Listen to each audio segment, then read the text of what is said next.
Et cet homme, l'eau s'est limitée au niveau des chevilles. Il y a quelqu'un qui comprend. Amen. L'eau s'est limitée au niveau des chevilles.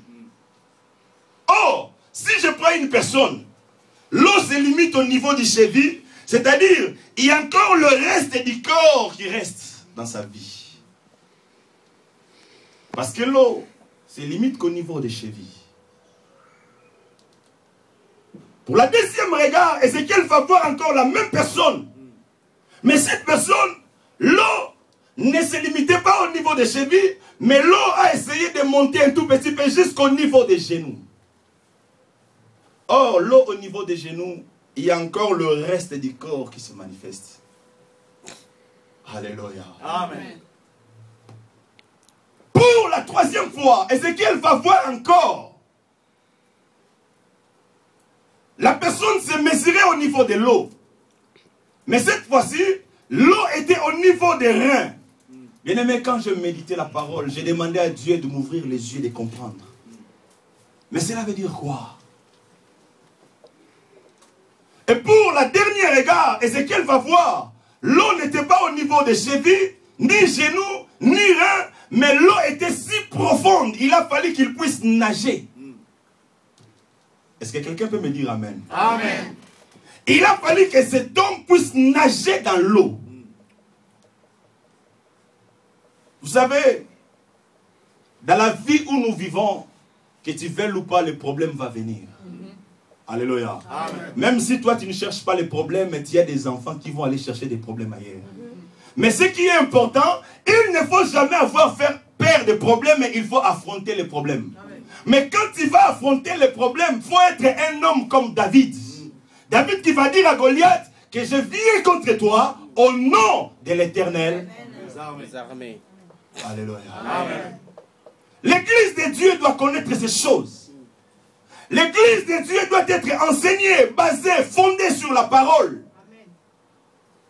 Parce que c'est la parole qui nous rend matures à affronter les problèmes, à affronter les choses. L'église de Dieu, les oreilles doivent être ouvertes à bien comprendre la pensée de Dieu. Parce que dans la pensée de Dieu, il y a la totalité de la vie de Dieu. Je dis bien la totalité de la vie de Dieu. Dans la vie de Dieu, il y a tout. Il y a la santé. Dans la vie de Dieu, il y a tout. Il y a le mariage. Amen. Dans la vie de Dieu, il y a tout. Il y a la prospérité. Amen. Vous savez que l'homme a été créé dans la position de force. Au commencement, quand Dieu va tout créer, Dieu va affirmer sa parole. Dieu a vu tout ce qu'il a créé, cela était Bon. Est-ce que tu veux me dire amen? Amen.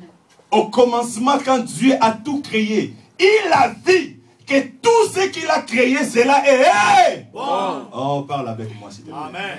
Alléluia. Amen. Tout ce que Dieu a créé, cela est bon. Donc, l'homme était dans la position de force. Je dis bien toi, tu étais dans la position de force, dans la position de vainqueur, dans la position des hommes élevés. La preuve en est que l'homme ne connaissait pas la limitation de ses jours sur la terre. L'homme ne connaissait pas la mort. Le diable étant malin, il était au ciel. Il savait ce que Dieu pense pour son peuple. Il est venu pour faire citer l'homme, pour que l'homme soit séparé de Dieu.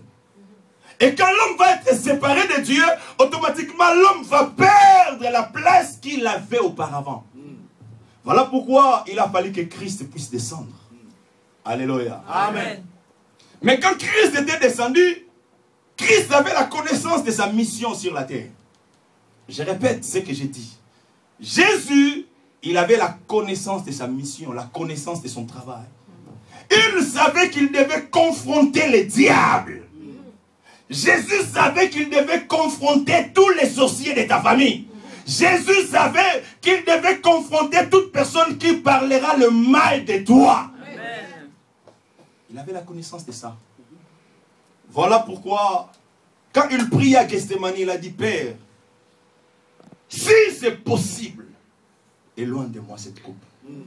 Mais, dans toutes ces choses, que ta volonté soit faite. Que ta volonté, Soit faite. c'est-à-dire la volonté de Dieu, que toi tu sois puissant. Est-ce que je parle à une personne? Amen. Waouh, waouh, waouh. Si c'était en immense, les gens allaient crier, les gens allaient acclamer le Seigneur. Amen. Amen. C'est-à-dire, Dieu reconnaît que toi tu es une personne puissante. Amen. Dieu reconnaît que toi tu es un homme puissant. La preuve en est que la Bible dit, ton Dieu ordonne que tu sois Puissant. Amen. Vous savez, quand quelqu'un ordonne, c'est-à-dire il est élevé en dignité. Oh, parmi les gens qui sont élevés en dignité, il y a un homme qui est au-dessus de tous les noms. Cet homme-là, il s'appelle Jésus. J'ai dit bien cet homme, il s'appelle. Il est au-dessus de tous les sorciers de Lausanne. Je répète, même si les gens ont parlé mal de toi, Jésus a la puissance d'effacer, de changer le témoignage de ta vie. Jésus est capable de changer l'histoire de ta vie parce qu'il est capable. La preuve en est quand il était ressuscité, il a dit, voici tout pouvoir. J'ai dit bien tout pouvoir m'a été donné au ciel, Sur la terre, Sous la terre. Alléluia. Donne-moi envie de parler, s'il te plaît. Amen. Alléluia. Je sens que j'ai des choses à te communiquer. Amen. Mais donne-moi envie de te communiquer. Est-ce que tu peux me dire amen? Amen. Non, un amen gentil. Non, je dis bien un amen gentil. Bon, un amen, il y a qui s'akata. Voilà. Est-ce qu'il n'y a pas de femmes parmi nous? Est-ce qu'il n'y a pas de mamans parmi nous? Amen. Oh, même si tu as des barbes, tu es maman. Amen. Tu es une église. Amen. Donne-moi un amen de maman. Oh, yes. Amen. Jésus avait la connaissance de toutes ces choses. Qu'il devait confronter tout ce monde-là. Pourquoi? Parce que le diable savait ce que Dieu est en train de projeter pour toi. La preuve en est que Jérémie va nous dire, je connais le projet que j'ai formulé sur vous. C'est le projet de paix et non de malheur. Bien aimé, quand tu pleures, tu crois que Dieu est à l'aise? Non. Quand tu te lamentes, tu crois que Dieu va t'acclamer? Non. Dieu va dire à Moïse, j'ai vu et j'ai entendu la souffrance de mon peuple. Et j'ai pris la décision de descendre pour leur accorder la délivrance. C'est-à-dire quand le peuple de Dieu sont en train de pleurer, Dieu n'est pas content. Dieu veut te voir dans la position de force. Dieu veut te voir dans la position de force. La preuve en est que la Bible dit, nous sommes de plus que vainqueurs. Nous sommes de plus que vainqueurs. C'est-à-dire là où le vainqueur se limite, nous sommes au-dessus. Là où on peut compter des vainqueurs, toi il faut que tu puisses marquer la différence. Parce que notre Jésus c'est un Jésus de la différence. J'ai dit notre Jésus c'est un Jésus de la différence. Notre Jésus c'est un Jésus de la différence. Alléluia. Amen.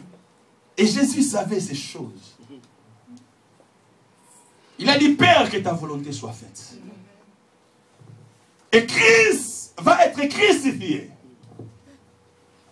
Il va mourir. Mais gloire soit rendue à Dieu. Après 3 jours, Christ va sortir dans le tombeau. C'est ça la force de l'évangile. Je dis bien, c'est ça la force de l'évangile. Nous prêchons l'évangile parce que notre Seigneur a été ressuscité. Amen. Alléluia. Amen. Parce que notre Jésus a été ressuscité. Jésus ressuscité, c'est la victoire. C'est ça la bonne nouvelle. Vous savez, dans ce monde, il y a plusieurs bonnes nouvelles.